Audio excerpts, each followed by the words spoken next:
আমার এখান থেকে চললো, টাকাটা আমার দিয়ে দিলাম। আমার এখান থেকে দিলাম। নাম মেগাবাইট ভরে নিয়ে এসেছি, বন্ধ করতে। মেগাবাইট ভরে নিয়ে এসেছি। 40তম মৃত্যুবার্ষিকীর উপরে মেগাবাইট ভরে কাজ তো হচ্ছে না। আমাদের আলোচনা সভার সভাপতি বীর মুক্তিযোদ্ধা মেগাবাইট তো আমিও ভরে নিয়ে আসছি। অ্যাডভোকেট এরশাদ আলী ঈশা, প্রধান অতিথি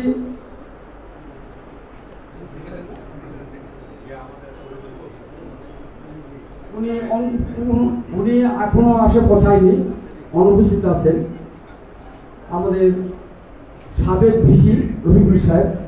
আমাদের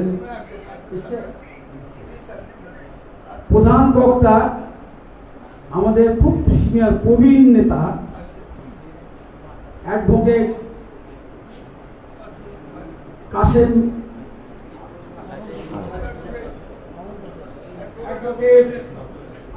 আব্দুল অ্যাডভোকেট কাসেম ভাই এই মিটিংয়ের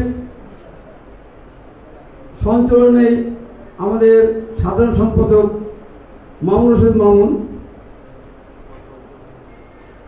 উপস্থিত, মঞ্চে যারা আরো আছেন আমাদের আহ্বায়ক কমিটির যুগ্ম আহ্বায়ক আসাম সরকার, সাবেক শিবলি,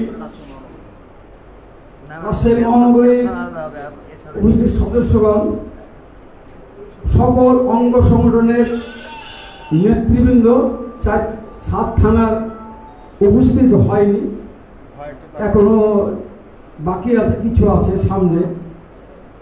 আর আমার উপস্থিত যারা তৃণমূল পর্যায়ের প্রাণপ্রিয় হৃদয়ের যারা আমাদের জিয়াউর রহমানের সোলজার, সামনে আমার উপস্থিত, আমার হৃদয় থেকে আমার ভালোবাসা ও শ্রদ্ধা সম্মান আপনাদেরকে করছি।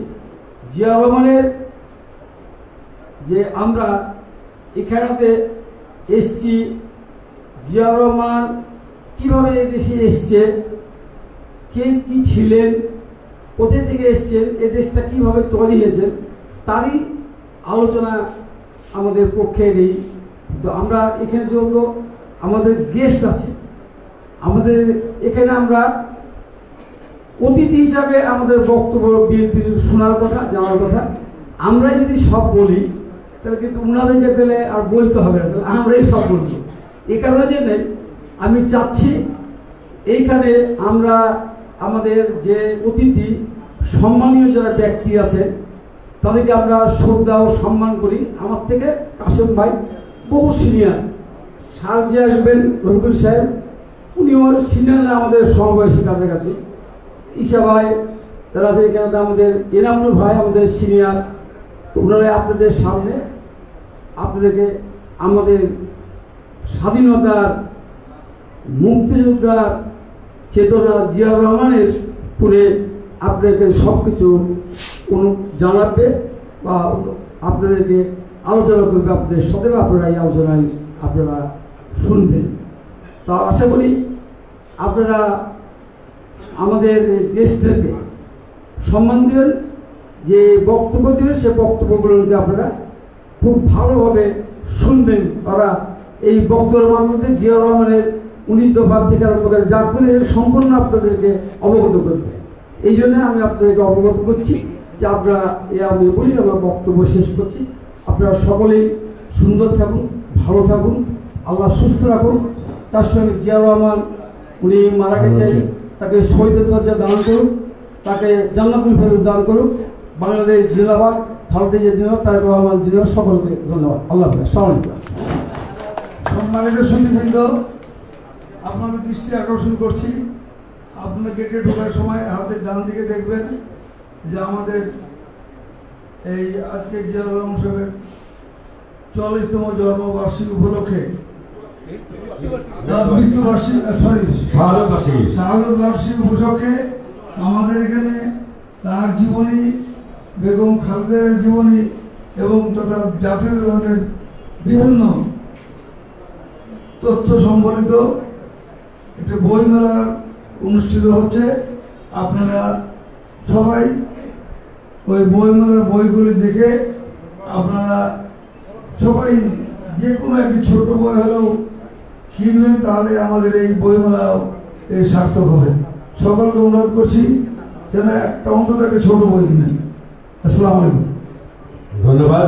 এই পর্যায়ে বক্তব্য দেওয়ার আগে আমাদের মাঝে উপস্থিত হয়েছে জাতীয়তাবাদী দল রাজশাহী মহানগরের সমেত যুগ্ম আহ্বায়ক বৈজুল হক মন্টু। আমাদের মাঝে উপস্থিত হয়েছে জাতীয়তাবাদী যুবদল রাজশাহী মহানগরের সিনিয়র যুগ্ম আহ্বায়ক আমাদের জনি ভাই, শফিকুল ইসলাম জনি ভাই।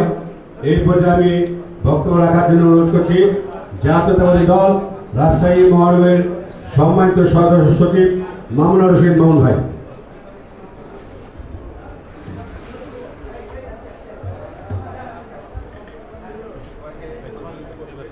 আসসালামু আলাইকুম। বিসমিল্লাহির রহমানির রহিম। রব্বি ইশরাহ লি সাদরি ওয়া ইয়াসসির লি আমরি ওয়াহলুল উকদাতাম মিন লিসানি ইয়াফকাহু কওলি। আজকের এই আমাদের প্রাণপ্রিয় নেতা, স্বাধীনতার ঘোষক, বীর উত্তম, জাতীয়তাবাদী দলের প্রতিষ্ঠাতা, বহুদলীয় গণতন্ত্রের প্রবক্তা শহীদ প্রেসিডেন্ট জিয়াউর রহমানের ৪৪তম শাহাদাত বার্ষিকী এই আলোচনা সভার সভাপতি, প্রধান অতিথি, বিশেষ অতিথি, রাজশাহী মহানগর বিএনপির নেতৃবৃন্দ, আমাদের সাতটা থানার নেতৃবৃন্দ, অঙ্গ সংগঠন, সহযোগী সংগঠন, আসসালামু আলাইকুম। আজকের আমাদের এই দিন আমাদের এই দেশের জন্য খুব বেদনার দিন। এই ৩০শে মে আমাদের দেশের জনগণের জন্য খুব কষ্টের দিন। এই দিনটাই জিয়া পরিবারের জন্য খুব বেদনা, যে আমাদের গণতন্ত্রের মাতা বেগম খালেদা জিয়া ওনার জীবন সঙ্গী, ওনার স্বামীকে এই দিনে হারিয়েছেন ৩০শে মে ১৯৮১। তিনার জনাব আরাফাত রহমান, জনাব তারেক রহমান হারিয়েছেন, দেশ হারিয়েছেন একজন যোগ্য নেতাকে। আমাদের নেতা সম্বন্ধে আলোচনা করবেন আমাদের প্রধান অতিথি, প্রধান বক্তা, বিশেষ অতিথি। আজকে আমাদের যিনি সহযোগিতা করছেন তিনি, আমি একটি কথা বলতে চাই। একটি নেতার জন্য তার এটাই যথেষ্ট যে আমাদের শ্রেষ্ঠ যে অর্জন ৭১-এর মুক্তিযুদ্ধ বা স্বাধীনতা, সেই যুদ্ধের উনি ঘোষক। একটি যথেষ্ট, যেটা আমাদের শ্রেষ্ঠ অর্জন সেটা তিনি ঘোষণা দিয়েছিলেন। তিনি কি করেছিলেন, যে স্বাধীনতার পরে যে আওয়ামী লীগ সরকার যে বাকশাল গঠন করেছিল, যদিও বাকশাল তারা পরবর্তী সময় গঠন করেছিল, তাদের সম্পূর্ণ শাসন আমলটাই ছিল বাকশালী।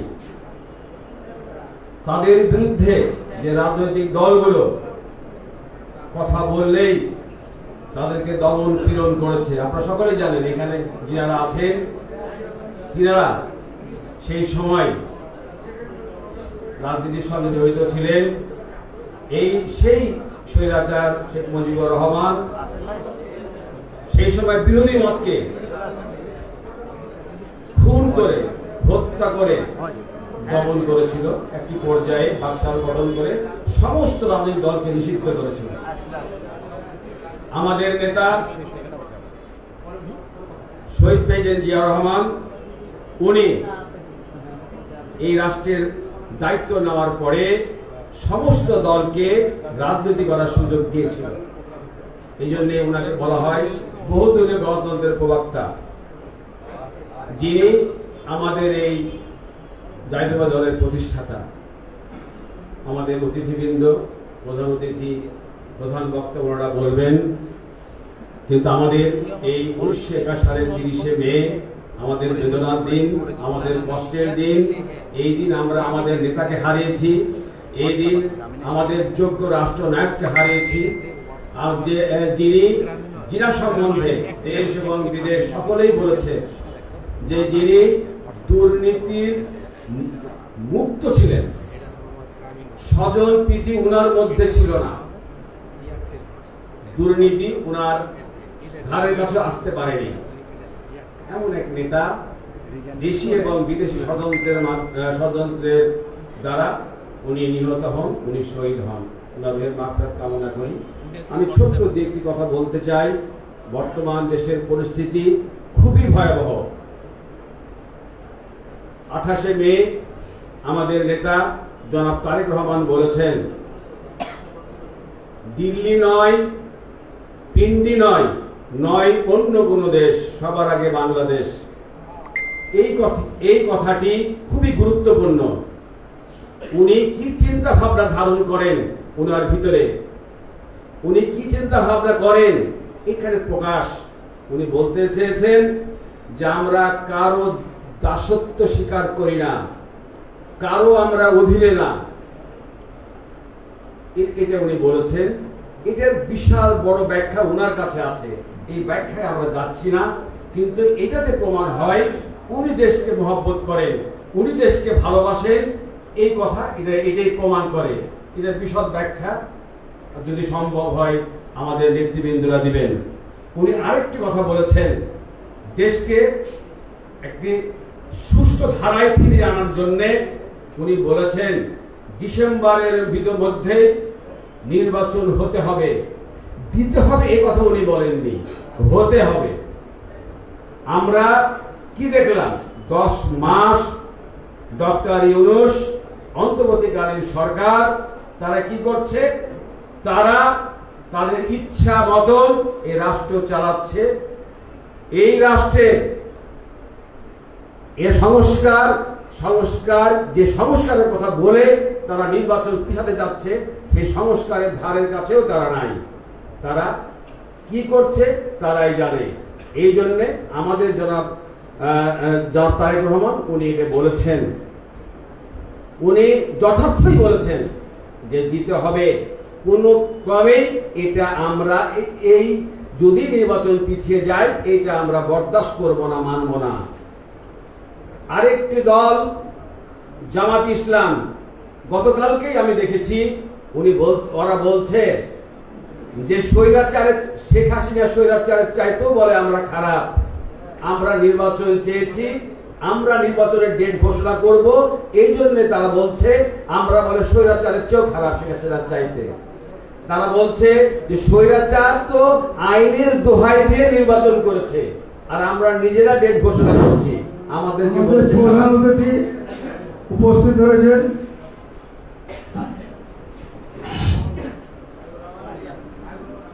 এবং হাবিবুর রহমান সাহেব উপস্থিত হয়েছেন আমাদের সাথে, এবং প্রফেসর আব্দুল আলিম তারাও উপস্থিত হয়েছেন।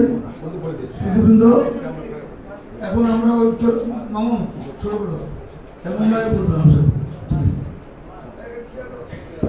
আমি সংক্ষেপ করতে চাচ্ছি। আমি একটি কথা বলা আমার প্রয়োজন যে জামাত ইসলাম বলছে আমরা সকলেই কথা না বলি, নিজ নিজ আসনে বসি। জামাত ইসলাম বলছে যে আমরা বলে স্বৈরাচারের চাইতে খারাপ, আমরা নির্বাচন চেয়েছি। আমরা তাদেরকে বলতে চাই রাজনৈতিক দলগুলো নির্বাচন চাইবে, দেশের মানুষ নির্বাচন চাইবে। যে অন্তর্বর্তীকালীন সরকার তারাও নির্বাচন করতে বাধ্য। আমাদের বিরুদ্ধে জামাত ইসলামের এই অপপ্রচার, এটা ষড়যন্ত্রমূলক। জামাত ইসলামকে আমরা বলতে চাই যে তারা জানে ষড়যন্ত্র থেকে অবশ্যই সরে আসে। এনসিপি মনে করেছে যে তারা যা করবে তাই আমাদেরকে মেনে নিতে হবে, বিএনপিকে সমর্থন দিতে হবে। এটা আমরা দিতে পারি না। জনগণ যেটা চাইবে, দেশের জন্য যেটা মঙ্গল, সেটাই বিএনপি চাইবে। আমরা পরিষ্কার ভাবে বলতে চাই যে এই দেশের ভালোর জন্যে জাতীয়বাদী দল অবশ্যই যেটা করণীয় সেটাই করবে ইনশাআল্লাহ। এদেশে জনগণের ভোটের অধিকার প্রতিষ্ঠার জন্য এই 16 বছর ধরে কাজ করে আসছে এই দলের এই দেশে আইন প্রতিষ্ঠার জন্য কাজ করে আসছে, বৈষম্য বিরোধী আন্দোলন সংগ্রাম করে আসছে।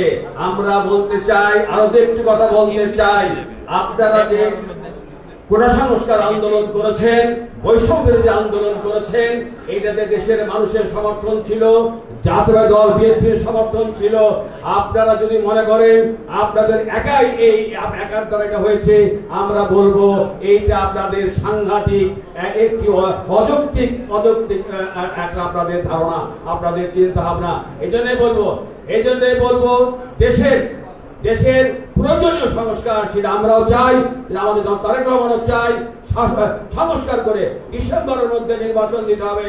যদি ডিসেম্বরের মধ্যে নির্বাচন না হয় তাহলে আমরা অবশ্যই আন্দোলনের মাধ্যমে ইনশাআল্লাহ এই সরকারকে বাধ্য করব।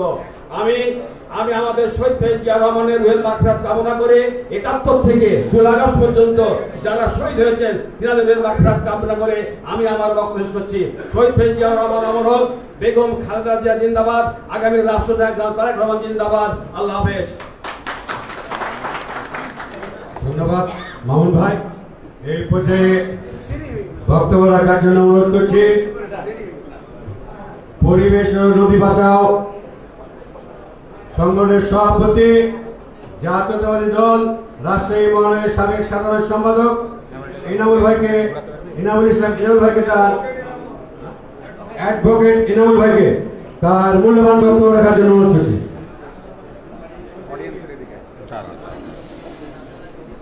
এখানে ধরলে ছবিটা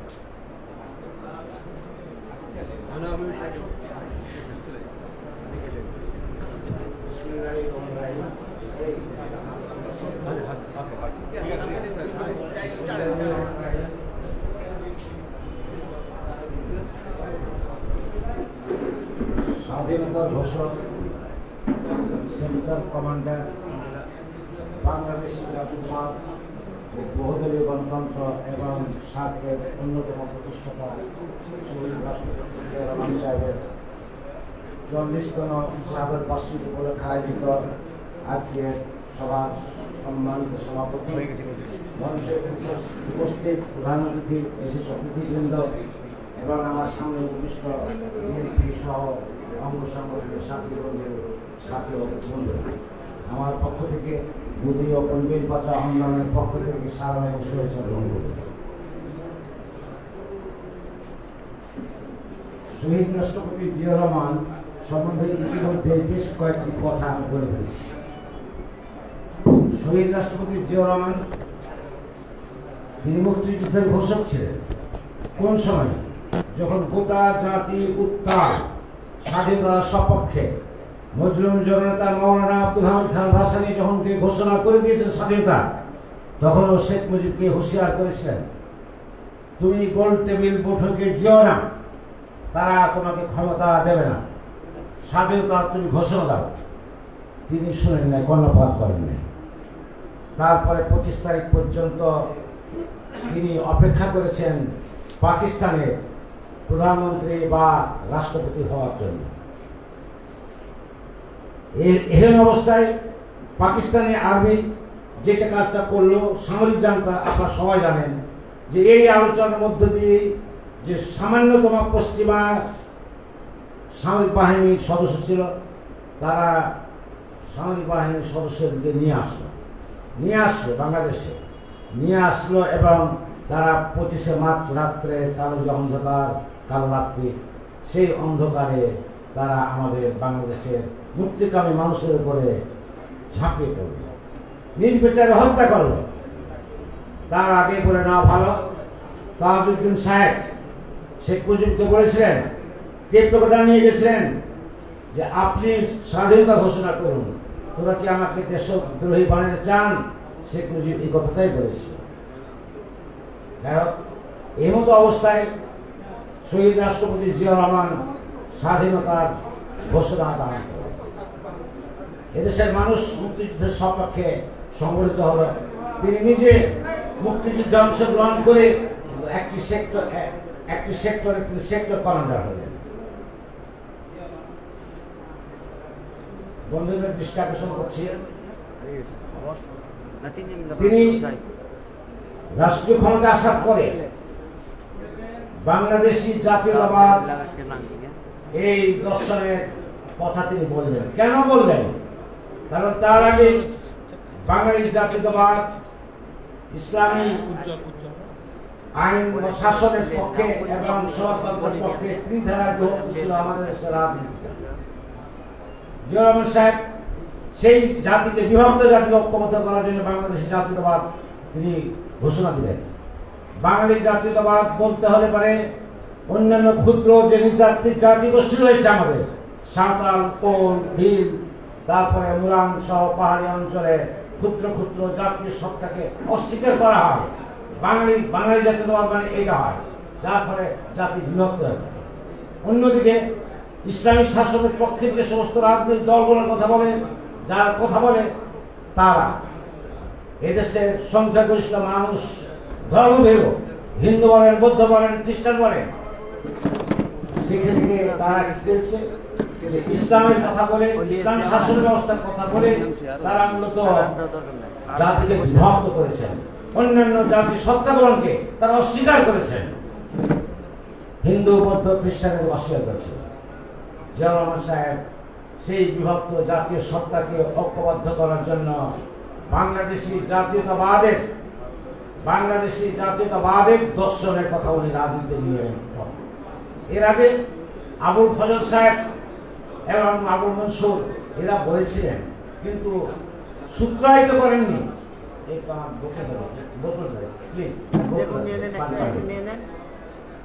সূত্রায়িত তারা করেননি।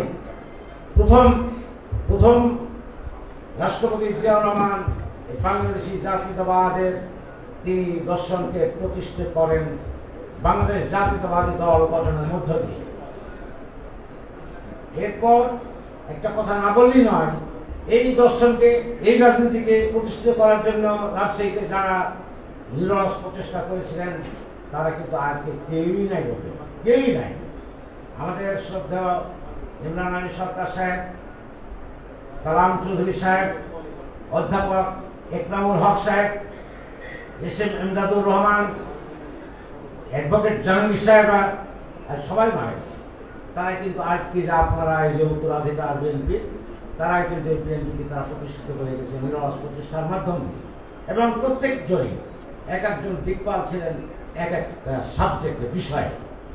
আজকে সেই বিএনপিকে আপনারা ধারণ করছেন, লালন করছেন এবং বিএনপির রাজনীতি দর্শন কর্মসূচি নিয়ে জনগণের মাঝে যাচ্ছেন।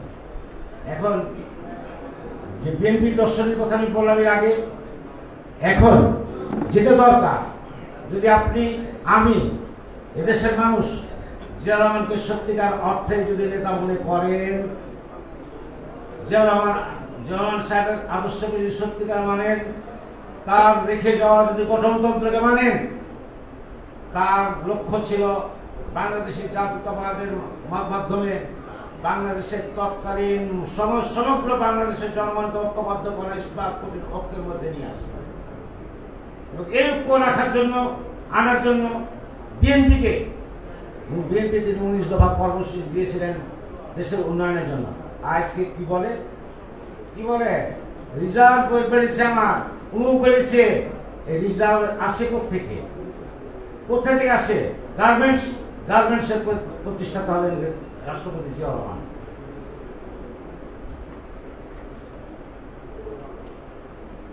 বিদেশে যারা চাকরি করেন, কর্মসংস্থান যাদের বিদেশে হয়েছে, লক্ষ লক্ষ এদেশের শ্রমিকদের, কর্মচারীদের, সেটাও জিয়াউর রহমান সাহেব করে গেছে। আজকে দুটো বড় সেক্টর অর্থনীতির মধ্যে, যেটা হলো একটা গার্মেন্টস আর একটা হলো আপনার বৈদেশিক কর্মসংস্থান, এর মধ্য দিয়ে আমাদের অর্থনীতির চাঙ্গা হয়। এই সমস্ত বিষয়গুলো জনগণের মাঝে নিয়ে যাওয়ার জন্যই মূলত তিনি বিএনপির একটা গঠনতন্ত্র রেখে গেছেন। যেটা গঠনতন্ত্রকে আমি বলবো, আপনারা মাফ করবেন, আমি ভুল ব্যাখ্যা দিচ্ছি না, আমি শুধু জাস্ট উদাহরণ হিসাবে বলছি। আপনি যদি মুসলমান হন, তাহলে অবশ্যই আপনাকে কোরআন এবং হাদিস মেনে চলতে হবে। আপনি যদি রাজনৈতিক দলের কর্মী হন, তাহলে সেই রাজনৈতিক দলের কর্মী দর্শনকে মেনে চলতে হবে, গঠনতন্ত্রকে মেনে চলতে হবে। গঠনতন্ত্রের বাইরে কিচ্ছু নাই। কোন ব্যক্তির এখানে কোনো ক্ষমতা নাই, মনে রাখবেন। তাহলে আপনার গঠনতন্ত্রে কি বলে গেছে? শহীদ রাষ্ট্রপতি জিয়াউর রহমান কি বলে গেছেন? আপনারা মহল্লায় মহল্লায় কমিটি করবেন, সেই কমিটি ওয়ার্ড কমিটি করবে। এখানে কারো কোনো হস্তক্ষেপ করার কোনো সুযোগ নাই। ওয়ার্ড নির্বাহী কমিটির সদস্যরা থানা নির্বাহী কমিটি গঠন করবে, এখানে কারো হস্তক্ষেপ করার কোনো সুযোগ নাই। ওখানে নির্বাচিত করবে শব্দটা আছে। এবং থানা নির্বাহী কমিটির সদস্যরা কি করবেন? মহানগর কমিটি নির্বাহী কমিটি নির্বাচিত করবে শব্দ। ব্যক্তির খেয়াল খুশি অনুযায়ী একমাত্র ব্যক্তি আমাদের আপনাদের জাতীয়তাবাদী দলের যে বেগম খালেদা জিয়া, পার্টির চেয়ারম্যান, নট খালেদা জিয়া। খালেদা জিয়া আজকে আছেন, থাকবেন না, আরেকজন আসবেন। পার্টির চেয়ারপারসনই পারেন একটি দলের কি করতে পারেন? নেতাকে, কমিটিকে বাতিল করে দিতে পারেন। Only the chairman, no other person. তিনি মনোনয়ন দিতে পারেন, আর কেউ দিতে পারেন না। আজকে দুঃখ লাগে, কষ্ট হয়। আজকে আমাকে নদী ও পরিবেশ বাঁচাও আন্দোলনের সভাপতি হিসেবে এখানে বক্তব্য দেওয়ার কথা ছিল না। আমি একজন ব্যক্তির প্রতিষ্ঠাতা হিসাবে প্রতিষ্ঠা করছি এই সাথে আন্দোলনে ছাত্র জোটের আহ্বায়ক হিসাবে, বিএনপির সাধারণ সম্পাদক হিসাবে আজকে বিএনপি রাজনীতির সভা থাকার কথা ছিল। এবং এই দল পরিচালনার জন্য গঠনতন্ত্রকে মানতে হবে। আরেকটি কথা আপনাকে বলে দিই, সেটা হলো এই যে বিএনপি করতে হলে বিএনপির একটা তহবিল থাকতে হবে, এটাও গঠনতন্ত্রে বলে দিয়ে গেছে। এই গঠনতন্ত্র যদি তহবিল না করেন তাহলে দলের চাঁদাবাজি হবে, নেতারা চাঁদাবাজি করবেন। এটা দেখেছি আমার চোখে দেখা। বিএনপির রাজনীতি আমি যে কয়েক বছর করেছি তাতে দেখেছি, বলেছি তখন আসল এটা তহবিল গঠন করেন। বিএনপির শুভানুধ্যায়ী এবং বিএনপির কর্মী সমর্থক রাজশাহী শহরে কমপক্ষে 1 লক্ষ লোক রয়েছে। 10 টাকা করে দিতে দেয়, তার কয় লক্ষ হয়? 10 লক্ষ টাকা আছে। যার সামর্থ্য আছে তিনি 1000 দেবেন, যার সামর্থ্য আছে 500 দেবেন, যার সামর্থ্য আছে 200 দেবেন। এটা করবেন 10 টাকা সর্বনিম্ন। একটা দলের কর্মীকে মনে রাখবেন কথাটা, খুব অত্যন্ত মূল্যবান কথা। সেটা হলো এই একজন দলের কর্মীকে কায়িক শ্রম দিতে হয়, মানসিক শ্রম দিতে হয়, এবং তাকে অর্থনৈতিকভাবে অংশগ্রহণ করতে হবে অবশ্যই দলের। এইটা যদি না করে তাহলে সেই খুব মনে রাখবেন যে আসছে আপনার দলে সে ধান্দাবাজির জন্য আসছে, এখন আদর্শের যে ব্যাপারটা বললাম, আপনি যদি বলেন বিএনপি কর্মী হয়ে আমি বাংলাদেশি জাতীয়তাবাদে বিশ্বাস করি না, ওই শেখ মুজিবের বাংলাদেশ জাতীয়তাবাদী, ঠিক আছে, আপনার বিএনপি করার অধিকার এবং বিএনপি করতেও দেবেন। আপনি ছাত্র দল করেন, আপনি সেকেন্ড ইয়ারে পড়েন, থার্ড ইয়ার, ফোর্থ ইয়ারের ছেলেরা আপনার নেতৃত্ব মানবে। কখন মানবে? যখন আপনি আদর্শের প্রতীক হবেন তখন মানবে। কিন্তু আপনি যদি গাঁজা খান, আপনি যদি হিরোইন খান, আপনি যদি ইয়াবা সেবন করেন, তাহলে তো আপনাকে ভয় হয়তো আপনাকে কিছু বলবে না, কিন্তু আপনার সঙ্গে তারা আসবে না। অনুরূপ ভাবে যুবদলের কথা বলছি, বিএনপির কথা বলছি, সবার কথা আমি বলছি একইভাবে। যুবকরা কেন আপনার নেতৃত্ব আসবে? যুবদলে আসবে তখনই যখন আপনি যুবকদের আপনি কি হবে মডেল হবেন, তখনই যুবকরা আপনার পক্ষে আসবে, তার আগে আসবে না। তাই আমি বলবো, দেশের কথা মামুন ভাই বলে গেছে, এই পরিস্থিতিতে বিএনপিকে ঐক্যবদ্ধ হতে হবে। আজকে যে বিভক্ত হয়ে আছে বিএনপি এখানে, যার ফলে বিএনপির শত্রু আমি মনে করি আওয়ামী লীগ নয়, বিএনপির শত্রু জামাত নয়, বিএনপির শত্রু বিএনপি নিজে। এখন আমি বলি ভাইরে, বর্তমানে যে ইউনিসের সরকার রয়েছে, আমি বলছি, প্রকাশ্যে বলছি, লোকরা তোমরা লিখো এবং আমার এই কথাগুলো তোমরা পাঠিয়ে দাও, সরকারের কাছে পাঠিয়ে দাও। ইউনুস সাহেব আছেন কে? একজন লোভী ব্যক্তি, ক্ষমতার লোভী ব্যক্তি। এর আগে যখন তত্ত্বাবধায়ক সরকারের দায়িত্ব দিতে চাওয়া হয়েছিল, বলেছিল আমি 3 মাসের জন্য তো আমি দায়িত্ব নেব না। 1, 2, তার অর্গানোগ্রাম গ্রামীণ ব্যাংকের, সেখানে পরিষ্কার বলা আছে অর্গানোগ্রামে মাত্র 60 বছর বয়স হলে রিটায়ারমেন্টে যেতে হবে। যখন হাসিনা সরকার, এই ফ্যাসিস্ট সরকার 71 বছর বয়সে তাকে সরাই দিল, সে কি করলো? এই ক্ষমতা ধরে রাখার জন্য সে গেল মামলা করতে। তারপর কি করলেন? তারপর আমি বলি আপনাদেরকে, এখন এই রাষ্ট্রীয় ক্ষমতায় টিকে থাকার জন্য যেটা কাজ করছে ওই মার্কিন সাম্রাজ্যবাদ, যে মার্কিন সাম্রাজ্যবাদকে করিডোর দিতে চায় মাধ্যমে, তার মাধ্যমে জাতিসংঘের মাধ্যমে। জাতিসংঘ কি? জাতিসংঘ আমেরিকার স্ত্রী, মনে রাখবেন কথা। এক। 2 নম্বর হলো আবার বহির্নোঙ্গরে আপনার বন্দর তৈরি করতে চায়। আমার দেশে বলা হচ্ছে, পত্র পত্রিকা লেখা হচ্ছে, এক্সপার্টরা বলছেন কি সেটা? কি সেটা? সেটা হলো এই যে বহির্নোঙ্গর করার মতন আমাদের টেকনোলজি, আমাদের লোকবল, এভরিথিং রয়েছে। তাহলে আমি কেন টাকা দিতে যাব? কেন বন্ধ দিতে যাব? এই সমস্ত নিয়ে দেশের বিরুদ্ধে গভীর ষড়যন্ত্র হচ্ছে। আর যদি আপনারা জাতীয়তাবাদী রাজনীতিতে বিশ্বাসী হয়ে থাকেন, বাংলাদেশের জাতীয়তাবাদী যদি বিশ্বাস করে থাকেন, তাহলে আজকে জাতীয় স্বার্থ রক্ষার জন্য, জাতীয় স্বাধীনতা সার্বভৌমত্ব রক্ষার জন্য আজকে ঐক্যবদ্ধ হতে হবে এবং এই সব বিষয়ে সোচ্চার হতে হবে। আসুন ঐক্যবদ্ধ হন এবং জাতীয় স্বার্থে শহীদ রাষ্ট্রপতি জিয়াউর রহমানের যদি সৈনিক হয়ে থাকেন, তাহলে জিয়াউর রহমান সাহেব যে স্বাধীনতা সার্বভৌমত্বের সপক্ষে যে রাজনীতির কথা বলে গেছেন, সেই রাজনীতিকে ধারণ করুন, লালন করুন, জনগণের ছড়িয়ে যান, জনগণকে ঐক্যবদ্ধ করুন। এই আহ্বান জানি আমার বক্তব্য শেষ করি। আসসালামু আলাইকুম।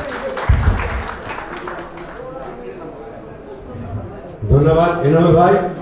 এই পর্যায়ে বক্তব্য রাখার জন্য অনুরোধ করছি হাবিবুর রহমান স্যার, প্রফেসর, প্রাণীবিদ্যা বিভাগ, ইউটিউব কেন্দ্র কমিটি।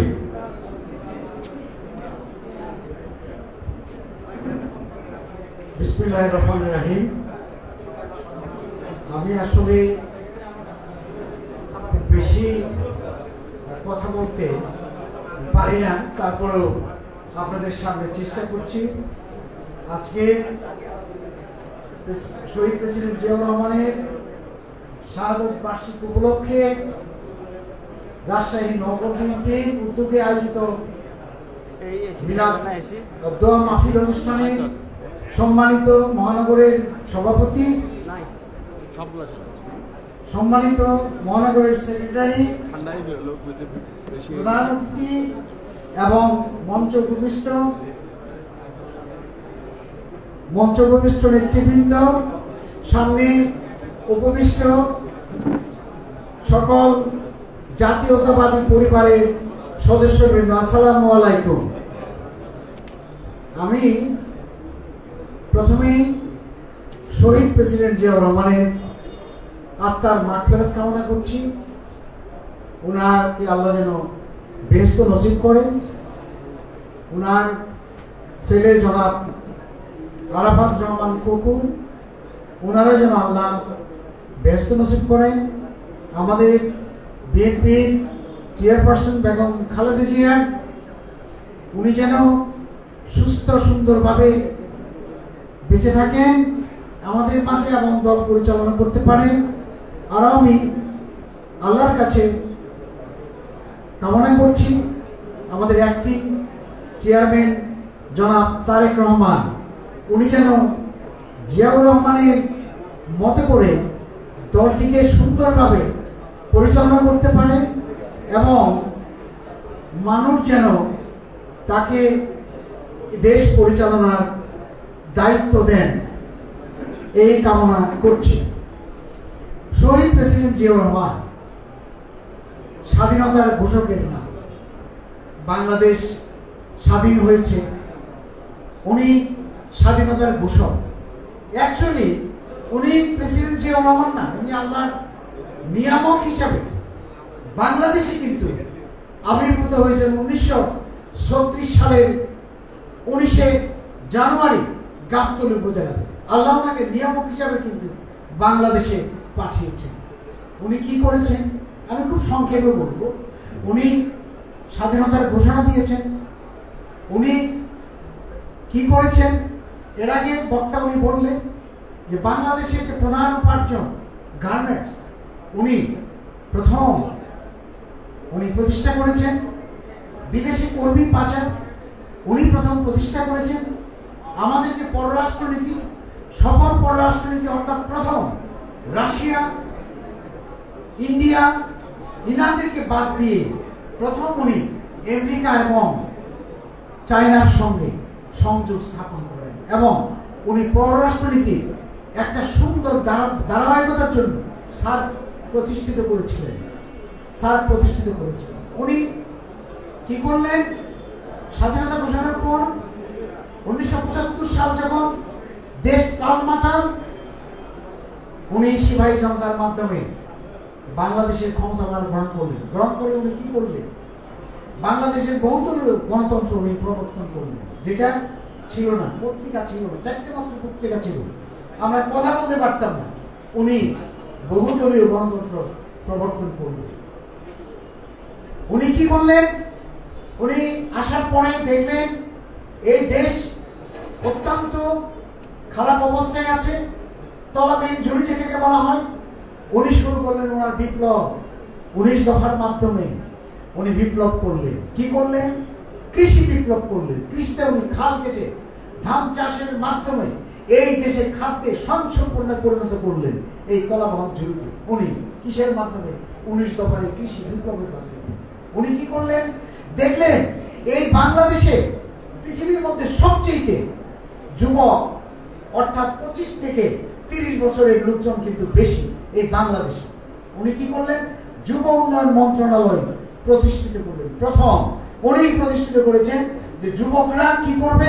বিভিন্ন জায়গায় ট্রেনিং দিবে এবং তাদের কর্মসংস্থান হবে, তারা লোন নেবে, তারা কর্মসংস্থান করে এই দেশকে স্বাবলম্বী করবে। উনি কি করলেন? উনি কিন্তু একজন ধর্মপ্রাণ মুসলিম। উনি প্রথম বাংলাদেশের ধর্ম মন্ত্রণালয় উনি কিন্তু স্থাপন করেছেন। এর আগে বাংলাদেশে কিন্তু ধর্ম মন্ত্রণালয় ছিল, উনি কিন্তু করেছেন ধর্ম মন্ত্রণালয়। তারপরে কি করলেন? এরকম অনেক কিন্তু আমরা এর বিস্তৃতি আমরা বলতে পারি যে উনি কি কি কাজ করেছেন। স্বাস্থ্য, এই যে গ্রামের মানুষ স্বাস্থ্যের যে সেবা এটা কিন্তু পেতেন না, হসপিটালে যেতে হতো, বড় বড় হসপিটাল দূরে দূরে। উনি প্রথম 27,500 মেডিকেল অ্যাসিস্ট্যান্ট অর্থাৎ পল্লী চিকিৎসক উনি করেছিলেন। প্রথম ওনার মাথা থেকে এটা ছিল যে বাংলাদেশকে এই স্বাস্থ্য সেবা পৌঁছায় দিতে হলে কি করতে হবে? এই স্বাস্থ্যের গ্রামীণ অর্থাৎ পল্লী চিকিৎসক নিয়োগ করতে হবে।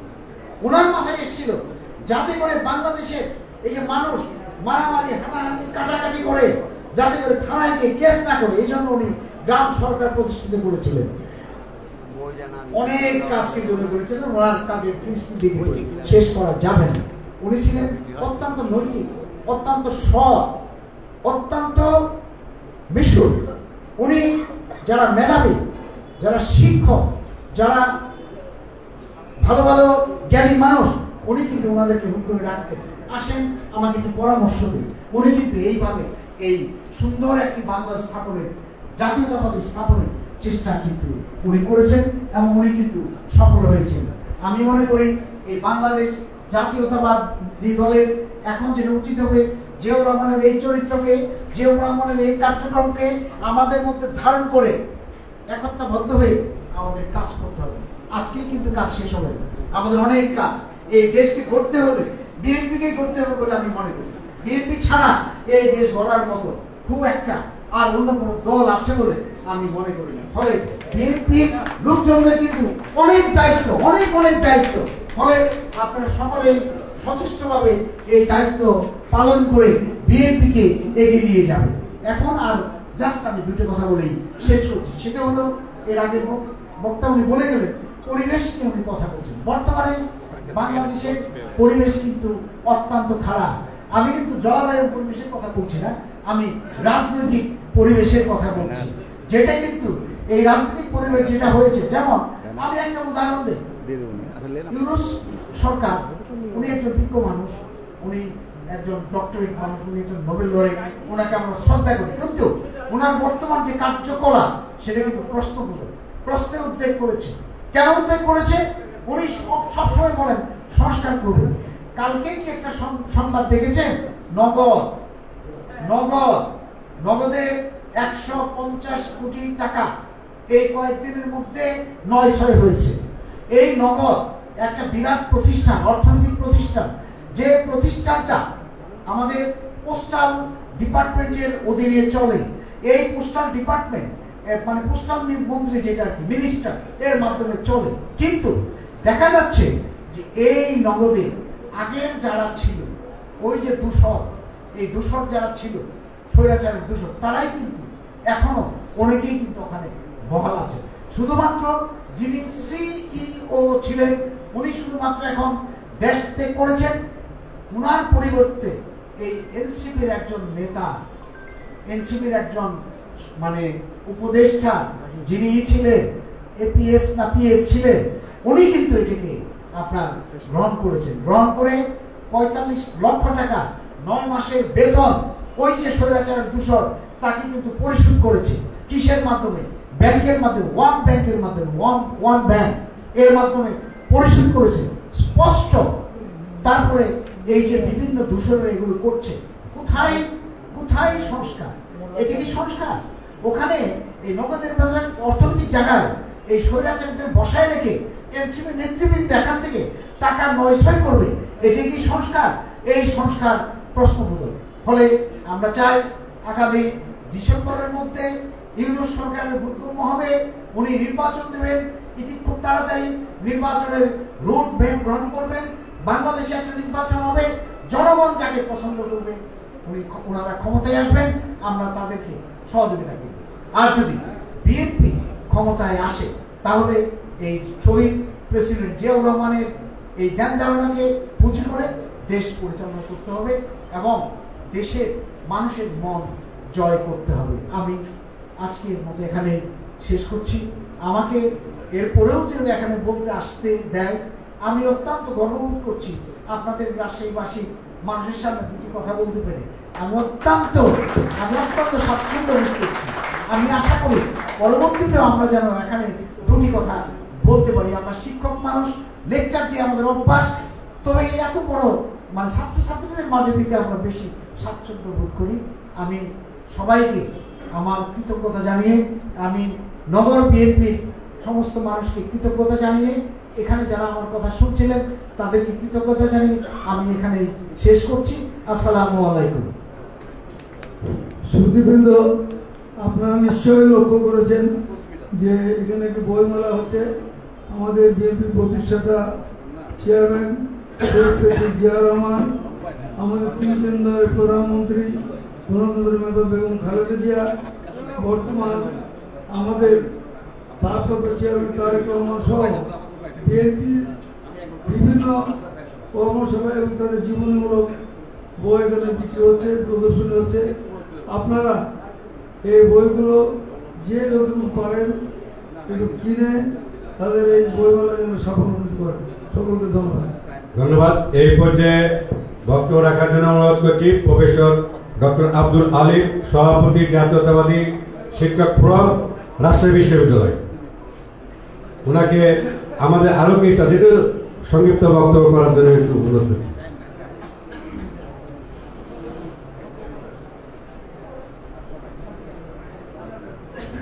বিসমিল্লাহির রহমানির রহিম।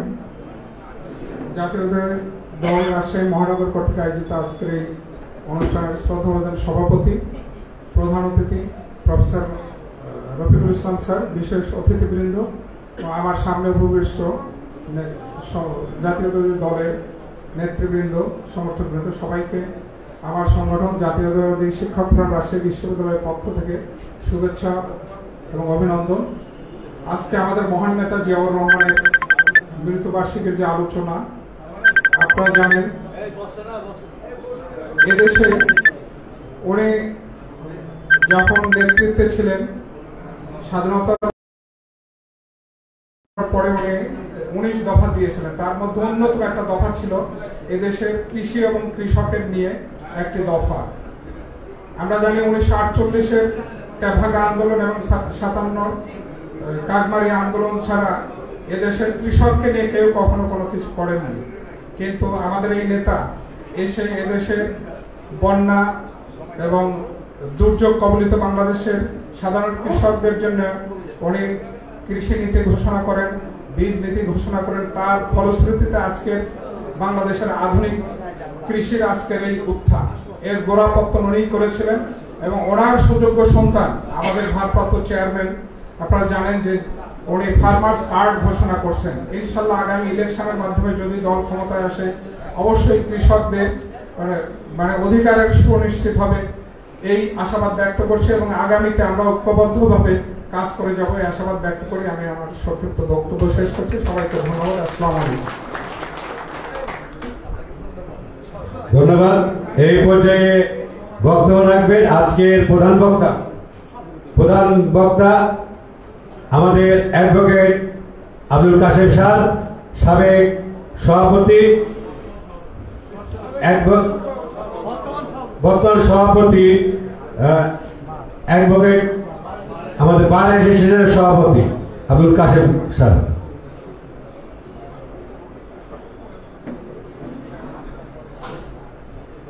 বিসমিল্লাহির রহমানির রহিম। আজকের এই মহতী অনুষ্ঠানে সম্মানিত সভাপতি, প্রধান অতিথি, বিশেষ অতিথিবৃন্দ এবং শহীদ জিয়াউর রহমানের আদর্শে অনুপ্রাণিত বুদ্ধিজীবী ব্যক্তিগণ, আসসালামু আলাইকুম। জিয়াউর রহমানের নাম বাংলার ভূখণ্ডে চিরকাল থাকবে। তার কারণ হিসেবে আমি কিছু বক্তব্য রাখতে চাই। এখন থেকে 800 বছর আগে 1204 সালে ইখতিয়ার উদ্দিন বখতিয়ার খিলজি এই বাংলার ভূখণ্ডে ইসলামী শাসন ব্যবস্থার প্রবর্তন করে, ইসলাম মুসলিম শাসনের প্রবর্তন করে। তার ধারাবাহিকতায় পরবর্তী সময় দেখবেন বঙ্গভঙ্গ যখন 1904 সালে এই ভূখণ্ডের মানুষ যখন আলাদাভাবে চাইলো, প্রদেশ চাইলো, তখন ওই ভারতীয় নেতৃবর্গ এটা হতে দিতে চাইল না। সেখান থেকে পরবর্তী সময়ে 47 এবং পরবর্তী সালে বাংলাদেশ, এই বাংলার ভূখণ্ড এইটা আমাদের জন্য 90% মানুষের মুসলমানদের জন্য এটা তৈরি করা হয়েছে বলে আমি বিশ্বাস করি। এই চেতনা ফলশ্রুতিতে আমরা এই যে অবস্থান দেখছেন, আমরা এখানে যে 90% মুসলমান, এখান থেকে ভারতীয় আধিপত্যবাদী চেতনা আমাদেরকে বারে বারে পদাঘাত করছে। তাই বিপ্লবী চেতনার উত্তরসূরি ছিলেন শহীদ জিয়াউর রহমান। তিনি উপলব্ধি করেছিলেন বাংলাদেশকে বাঁচাতে হলে, বাংলার নদী পথকে সচ্ছল করতে হলে প্রয়োজন উপযুক্ত ব্যবস্থা গ্রহণ করা। মৌলানা ভাসানী তিনি সুপারিশ করলেন যে আপনি ফারাক্কা মিছিল করেন। ফারাক্কা মিছিল করার উদ্দেশ্যই ছিল ভারতের চিন্তাধারাকে পরিণত করা, ভারতকে জানিয়ে দেওয়া যেখানকার মানুষ আপনার দাসত্বের জন্য আবদ্ধ হওয়ার প্রস্তুতি রাখে না। তিনি বাংলাদেশি জাতীয়তাবাদের প্রবর্তক এই কারণে, এই ভূখণ্ডে আমার জন্ম, এখানেই আমাকে লড়তে হবে, কোন পরাধীন শাসকের আদলে আমরা যাব না। আমরা দিল্লি নয়, পিন্ডি নয়, অন্য কোন দেশ নয়, এই বাংলাদেশি হলো আমাদের জীবন, এই বাংলাদেশি হলো আমাদের মৃত্যু। কারণ আধিপত্য দ্বারা আমরা পরিস্থিত হয়ে এখানে বসবাস করতে রাজি নই। সেই কারণে 71-এর চেতনায় উদ্বুদ্ধ হয়ে মানুষ স্বাধীনতা লড়াইয়ের সম্মুখীন হয়েছিল। স্বাধীনতার ঘোষক জিয়াউর রহমান আমাদের সামনে এসে গেছিলেন। তেমনি ভাবে 1975 সালে পরাশ্রিত রাজনীতির কারণে শেখ মুজিবের মৃত্যু হলে বাংলাদেশের ভূখণ্ডে এই রাজনৈতিক নেতৃত্ব জিয়াউর রহমানের অবস্থান স্থির হয়ে যায়। কিন্তু দুঃখজনক, ইখতিয়ার উদ্দিন বখতিয়ার খিলজিকে হত্যা করল কে? তার অধীনস্থ মর্দান খিলজি 2 বছরের মধ্যেই। তেমনি ভাবে ভারতের রয়্যাল এজেন্ট মঞ্জুর তাকে আমাদের শহীদ জিয়াকে হত্যা করলো। এই দরবারে চিহ্নিত পরাশক্তিকে আমাদেরকে চিনে রাখতে হবে। ভারত আমাদের বন্ধু নয়, ভারত আমাদেরকে পদানত করতে চায়, 14টা নদী বাদ দিয়ে আমাদেরকে মেরে ফেলতে চায়। কিন্তু বাংলার মাটি, এই বাংলাদেশের মানুষকে কখনোই হারাতে পারবে না। এদেশের মানুষ স্বাধীনতা অর্জন করছে, স্বাধীনতা রক্ষা করবে। এটাই হচ্ছে জিয়ার স্বপ্ন, এটাই হচ্ছে জিয়ার আদর্শ।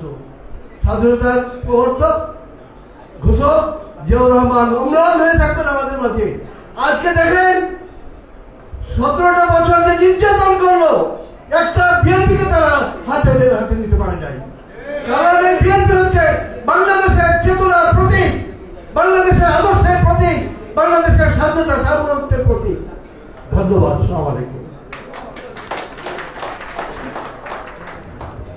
ধন্যবাদ। এই পর্যায়ে বক্তব্য রাখবেন আজকের সভার প্রধান অতিথি এম রফিকুল ইসলাম, সাবেক উপাচার্য, কুষ্টিয়া ইসলামী বিশ্ববিদ্যালয়।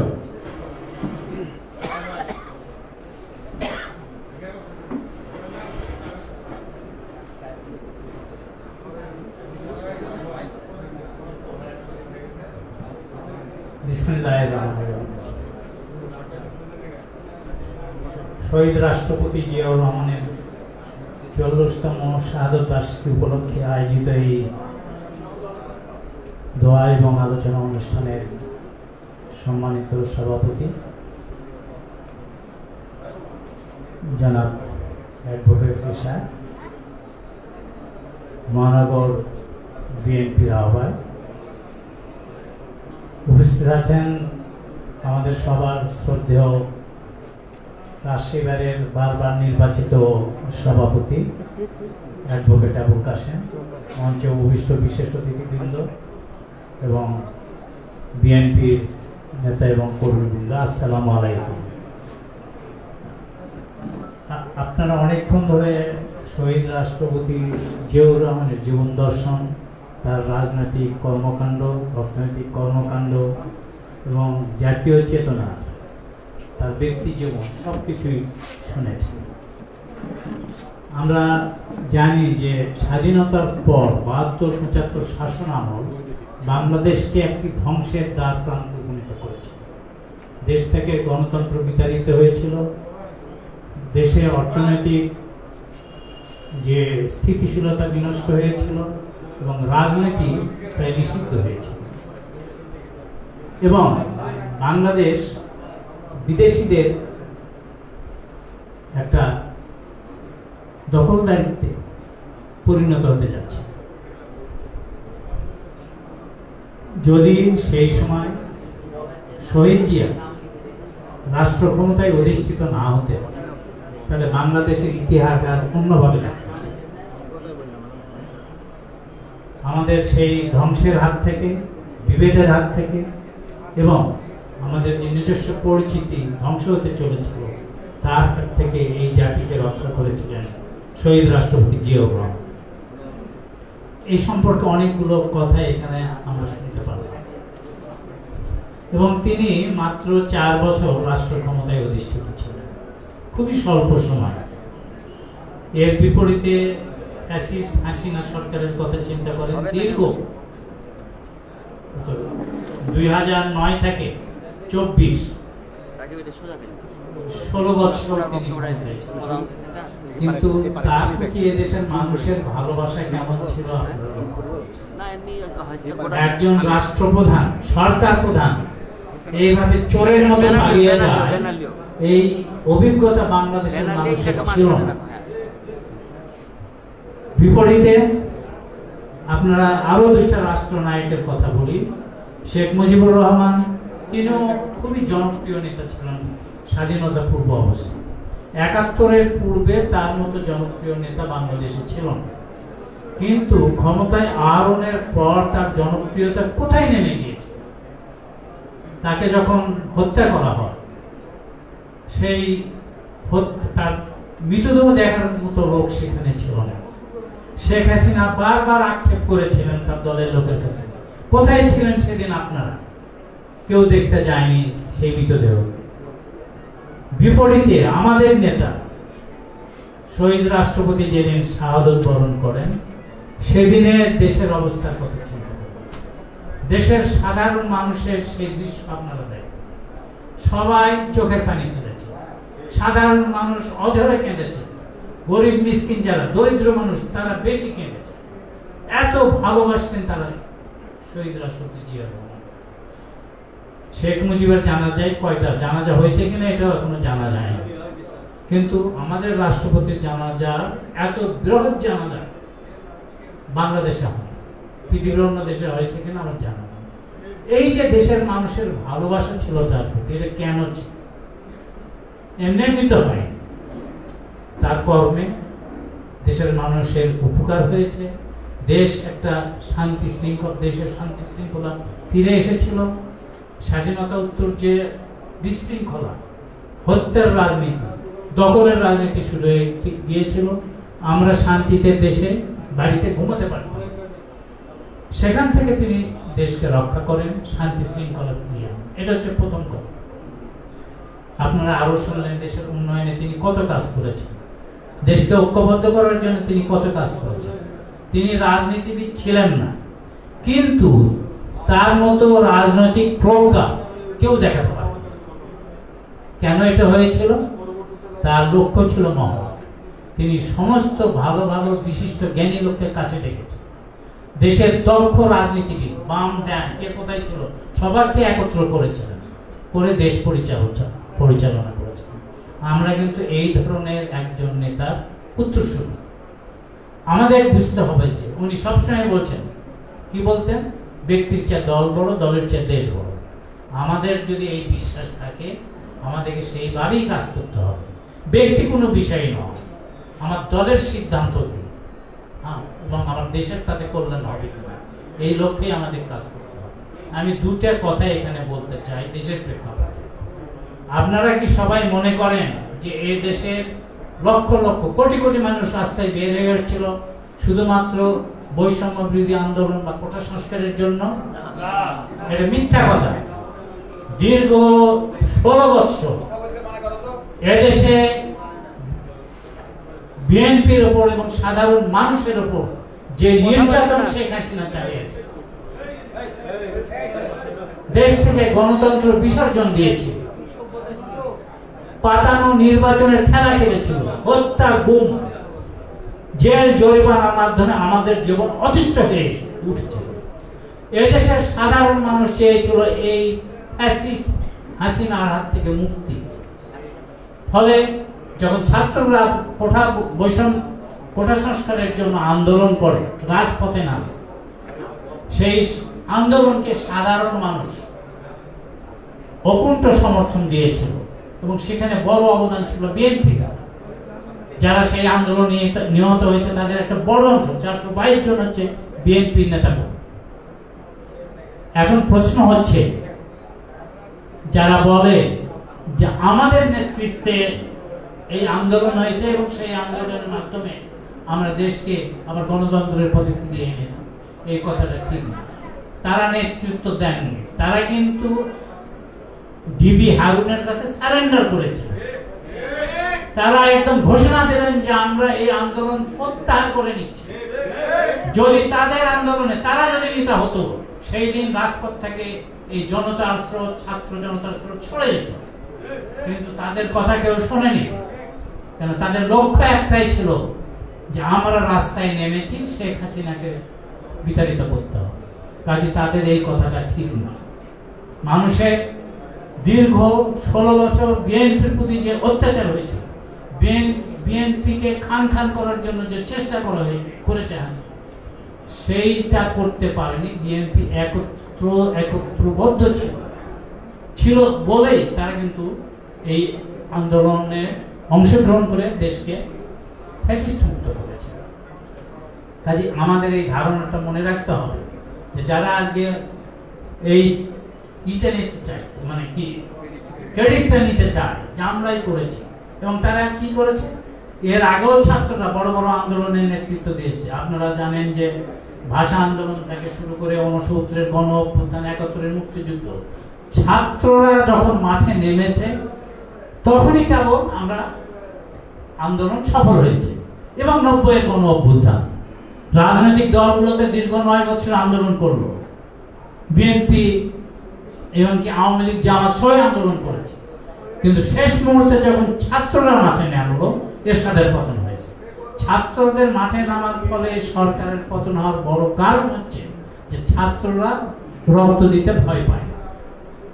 আপনারা জানেন 28শে অক্টোবরে যে বিশাল জনসমাবেশ ঢাকায় হয়েছিল, তাই কি না? মনে আছে? আচ্ছা আছে।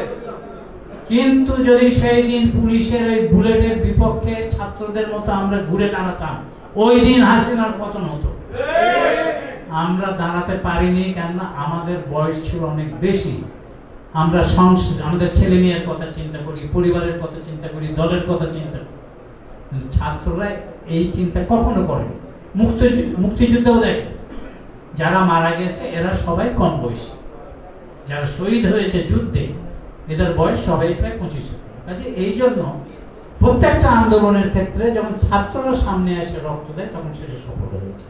কিন্তু তার ক্রেডিট শুধু ছাত্ররা কখনো নেয়নি, 90-এর গণ অভ্যুত্থানও নেয়নি, তারা আবার প্লাস। কাজে এইটা আমাদের মনে রাখতে। দ্বিতীয় জিনিস দেখেন, আমরা সবাই মিলে ডক্টর ইউনূসকে ক্ষমতায় বসাবো এবং সেখানে সবার আলোচনার ভিত্তিতে যে খুব দ্রুত যেগুলো প্রয়োজনীয় সংস্কার, যেমন নির্বাচনের সংস্কার, শান্তি শৃঙ্খলার উন্নয়ন এবং অর্থনৈতিক যে মূল্যস্ফীতি তাকে নিরসন করবে, এই তিনটা প্রধান কাজ ছিল এই সরকারের হাতে। তারা সেই দিকে না যেয়ে বিভিন্ন সংস্কার কমিশনের করে শুধু কালক্ষেপণ করছে, সংস্কার কিছু হচ্ছে না। নির্বাচন কিসে পিছিয়ে যাবে সেই লক্ষ্য নিয়ে তারা কাজ করছে। ডক্টর ইউনূসের মতো লোক জাপানে যে কথাটা বললেন যে একটি মাত্র দল শুধু ডিসেম্বরে নির্বাচন চায়, কত বড় মিথ্যা কথা। তার বিপরীতে গতকাল এই দেশের প্রায় 40টা রাজনৈতিক সংগঠন বিবৃতি দিয়েছে যে না, তারাও ডিসেম্বরে নির্বাচন চায়। এই যে লজ্জা, দেশের জন্য লজ্জা তিনি বহন করে আনছেন। তিনি ওই ছাত্র নেতাদের কথা শুনছেন যারাও বলছে যে একটি মাত্র দল নির্বাচন চায়। এই ছাত্ররা অনেক কিছু করতে পারে, জীবন দিতে পারে, কিন্তু রাজনীতির পাঠ এদের এখনো হয়নি। এই পাঠের অভাবে তারা যেভাবে চলছে দেশকে আর একটা মানে দুর্দশার দিকে নিয়ে যাবে, দেশকে আর একটা ষড়যন্ত্রের দিকে নিয়ে যাবে। কাজে তাদেরকে এখনই তাদের লাগাম টেনে ধরতে হবে, তাদের লাগাম এখনই টেনে ধরতে হবে। তারা দল করছে ভালো কথা, আগে রাজনীতির পাঠটা শিখুক, রাজনৈতিক অভিজ্ঞতা, তারপরে তারা এইগুলো কথা বলবে।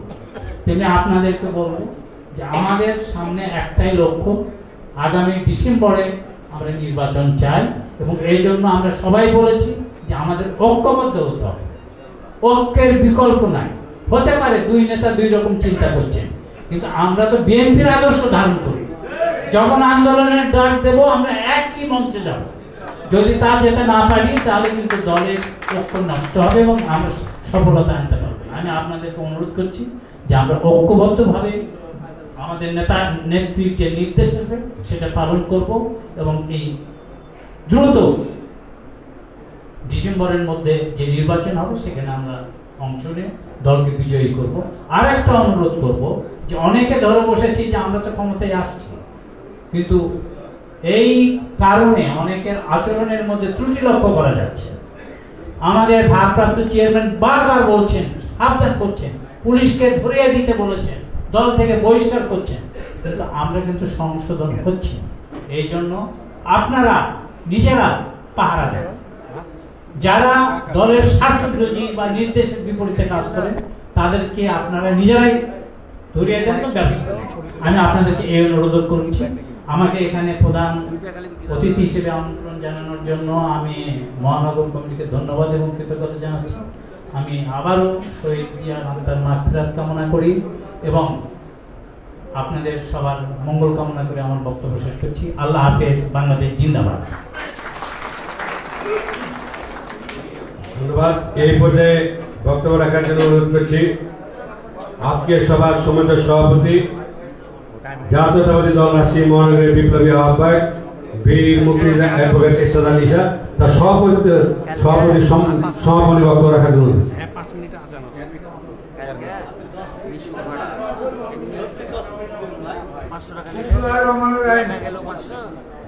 আজকে আমাদের জাতীয় দলের প্রতিষ্ঠাতা চেয়ারম্যান বীর উত্তম বীর মুক্তিযোদ্ধা প্রেসিডেন্ট শহীদ প্রেসিডেন্ট জিয়া রহমানের 44তম আজকে শাহাদত বার্ষিকী। এই বার্ষিকীতে আমরা রাজশাহীতে আলোচনা সবাই উপস্থিত হয়েছেন সাবেক ভিসি কুষ্টিয়া বিশ্ববিদ্যালয় ইসলামিক বিশ্ববিদ্যালয়ের ভিসি জনাব এম রফিকুল ইসলাম, হিসেবে উপস্থিত আছেন ডক্টর হাবিবুর রহমান সাহেব, আরও উপস্থিত শিক্ষক জাতীয় শিক্ষক ফোরামের সভাপতি জনাব আব্দুল আলী এবং আমাদের প্রধান বক্তা হিসেবে ছিলেন রাজশাহী বারের বারবার নির্বাচিত সভাপতি জনাব অ্যাডভোকেট প্রখ্যাত আইনজীবী অ্যাডভোকেট আবুল কাসিম সাহেব।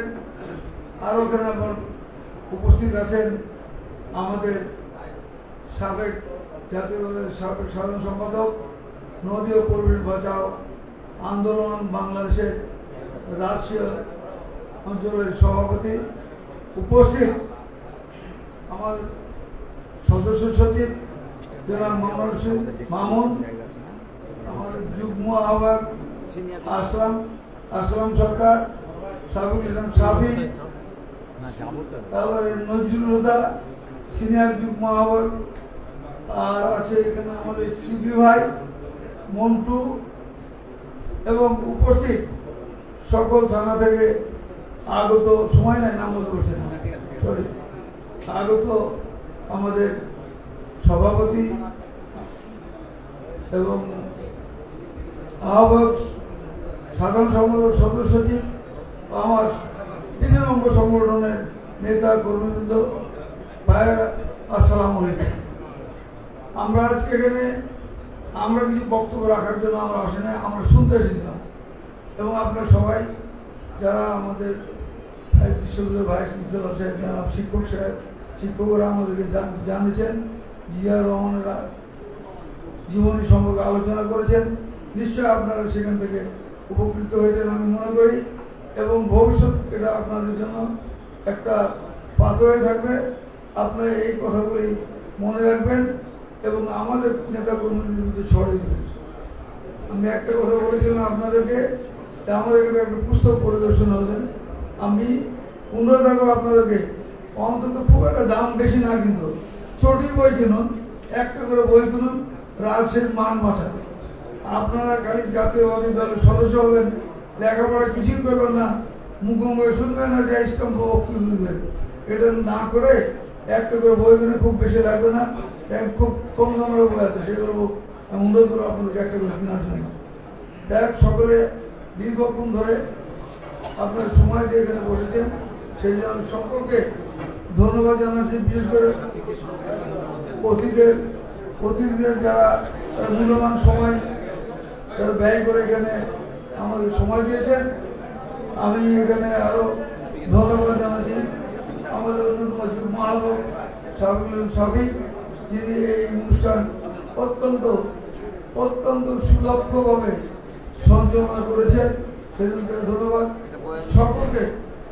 এবং মিডিয়া সেল আছে এখানে, মিডিয়া সেলের যে আমাদেরকে সমস্ত সুন্দরভাবে